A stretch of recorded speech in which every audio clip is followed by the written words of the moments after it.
Hey there.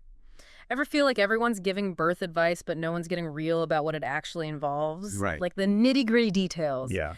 Well, get ready, because today we're diving deep into the world of labor and delivery. I'm going to separate fact from fiction. We've got some fascinating research and personal stories, Oh, yeah? Yeah. including this really insightful article from swing2sleep.com. Yeah? And together, they paint a much more realistic picture of what to expect. Yeah. So get comfy, because we are about to unpack a lot. Yes. Where should we even start? Well, I think a good place to start is the perineum. Okay. You know, that often gets kind of glossed over. The perineum. Okay, full disclosure, this wasn't exactly a regular topic of conversation for me before all this. But for those who are like me, we're talking about the area between the vagina and the rectum. Right. And because it stretches so much during childbirth, tearing can happen. Yeah. And there are different levels of tearing. Oh, really? They range from first degree, which is a smaller tear, Okay. and those usually heal pretty easily, Okay. all the way up to fourth degree tears, Oh, wow. which those are more extensive and can even involve the rectal muscles. So are we talking like different healing times, Oh, absolutely. discomfort, Yeah. long-term impact? Yeah, all of that. Yeah. That's kind of mind-blowing when you really think about it. But one thing the article mentioned is that most women don't even feel the tear happening during labor. That is true. You're a little preoccupied in the moment. That's an understatement. Yeah. But being aware of it beforehand can help you prepare. Right. Right. There are things like perineal massage during pregnancy. Okay. And sometimes a doctor might make a small cut called an episiotomy Right. to help control the tear, Got it. minimize those complications. So it's all about being informed, having these open conversations with your doctor or midwife. Exactly. Knowledge is power, right? Yes. And speaking of powerful experiences, we have to talk about the pushing stage. Oh, yeah. Because the article talked about that as well. Yes, those final contractions. Nothing else like it. The article described it as pushing through the worst constipation of your life, Right. but with obviously a much cuter outcome at the end. Yes. But you know what makes you think, like, all those times you've pushed yourself, physically or mentally, childbirth just takes it to a whole other level. No other level.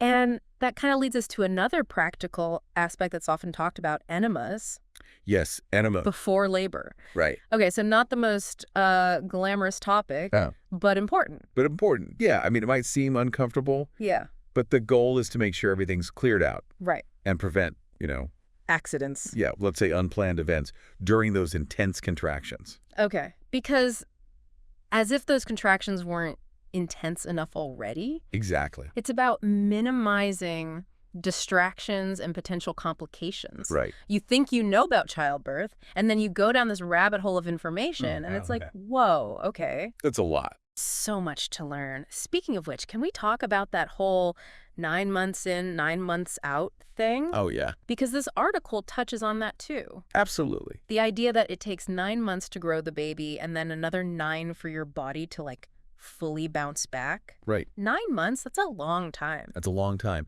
And it makes sense when you think about the changes your body goes through. I mean, you're not just talking about the skin on your belly. Right. Your uterus expands 20 times its normal size during pregnancy. 20. 20. What? Okay. So, yeah, it's going to take some time. But is that 9-month thing, is it really accurate? Well, it's more of a guideline. Okay. Everybody is different. That's true. Every pregnancy is different, and so recovery is going to vary too. That makes sense. Some people might feel back to themselves sooner. Right. Some might take longer. Okay. It's all about being patient and, focusing on what your body just accomplished. Yeah, incredible. I mean, it really is an incredible feat. It is. But then you have all this pressure to like bounce back right away. Right. And that pressure is tough, Yeah. especially with the whole hormonal roller coaster after birth. Oh, tell me about it. This article mentions the baby blues, Yes. which so many new moms deal with. Right, the baby blues. We hear that term, but what does it actually mean? So basically, it's this period of, mood swings, weepiness, Okay. feeling overwhelmed, Yeah. and it's all triggered by those hormone levels dropping after delivery. Right. Super common. Yeah. Usually subsides within a couple of weeks. Okay. It's like your body goes through this marathon with pregnancy and labor. Yes. And then boom, hormone crash. Exactly. So it makes sense that your emotions would go a bit haywire. Exactly. And while the baby blues are usually temporary, it's important to remember that more serious things like postpartum depression can happen too. Right. This article talks about being mindful of any prolonged feelings of sadness or anxiety or hopelessness, Yeah. and to reach out to a healthcare professional if you need help. Absolutely. I think it's so important to talk about these things openly because it's okay to not be okay. Absolutely. It's okay to not be okay. And, while we're on the topic of things we don't always talk about enough, what about postpartum flow? Right. So that's the discharge after birth Right. as your uterus shrinks back down. Okay. It can last for a few weeks. Yeah. The article mentioned it could be a few weeks. Yeah, totally normal part of the healing process. Got it. It's actually kind of interesting. Breastfeeding can play a role in that too. Oh, really? How so? So when you breastfeed, your body releases hormones, Okay. which encourages those uterine contractions, Okay. which helps control the bleeding Got it. and promotes healing. It's incredible how our bodies are designed to Totally. recover from something like that.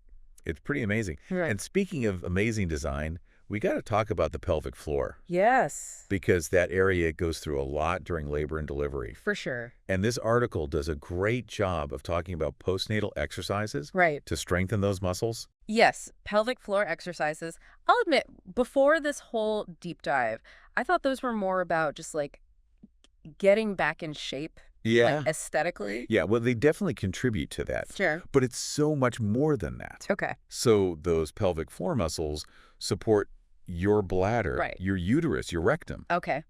and they can be significantly weakened during childbirth. So you're talking incontinence, Yeah. even like prolapse, if you don't rehab those muscles. Exactly. So doing those pelvic floor exercises, it's like physical therapy Right. for a really important part of your body that we often take for granted. It's amazing how this one event, childbirth, has such a ripple effect on so many different things. It really does.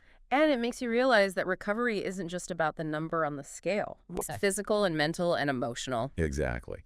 And this article, while it does focus a lot on the physical, Yes. it does touch upon that emotional and mental side, especially with breastfeeding. Yes. And mention that, it can be really rewarding, obviously a beautiful bonding experience for mom and baby, It is. but also really challenging, especially at the beginning. Oh, absolutely. It's a learning curve for both mom and baby. Totally. There can be some discomfort, frustration, maybe even some doubt at times. Sure.